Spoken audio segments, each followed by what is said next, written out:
লালমনিরহাট সদর উপজেলার মোগলহাটি ইউনিয়নের মধ্য দিয়ে বয়ে গেছে ধরলা নদী। বিস্তীর্ণ জনপদ জুড়ে এখন শুধু ধরলার ভয়ঙ্কর গর্জন আর অসহায় মানুষের আর্তনাদ। প্রতি মুহূর্তেই নদী গিলে খাচ্ছে সাধারণ মানুষের জীবন ধারণের শেষ সম্বলটুকু।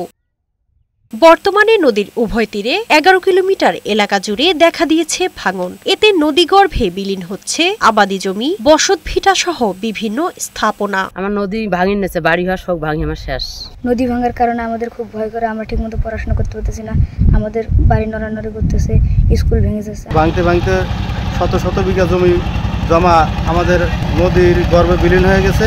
পরিকল্পনায় না যেগুলো কাজ করতেছে সেগুলো তো অস্থায়ীভাবে কাজ করতেছে। এদিকে বালু ভর্তি জিও ব্যাগ দিয়ে ভাঙন রোধের চেষ্টা চালাচ্ছে লালমনিরহাট পানি উন্নয়ন বোর্ড। ধলা নদীর ডান তীরের ভাঙন হতে সদর উপজেলা রক্ষা নামে একটি প্রকল্প প্রস্তাবনা ইতিমধ্যে আমাদের পানি উন্নয়ন বোর্ড হয়ে পানি সম্পদ মন্ত্রণালয় হয়ে প্ল্যানিং কমিশনে গৃহীত হয়েছে।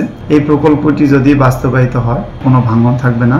ধরলার তীরে এখন শুধুই হাহাকার। স্থায়ীভাবে নদীর ভাঙন রোধ করে জমি বাড়িঘর সহ স্থাপনা রক্ষার দাবি স্থানীয়দের। শারমিন রিমি, বৈশাখী সংবাদ।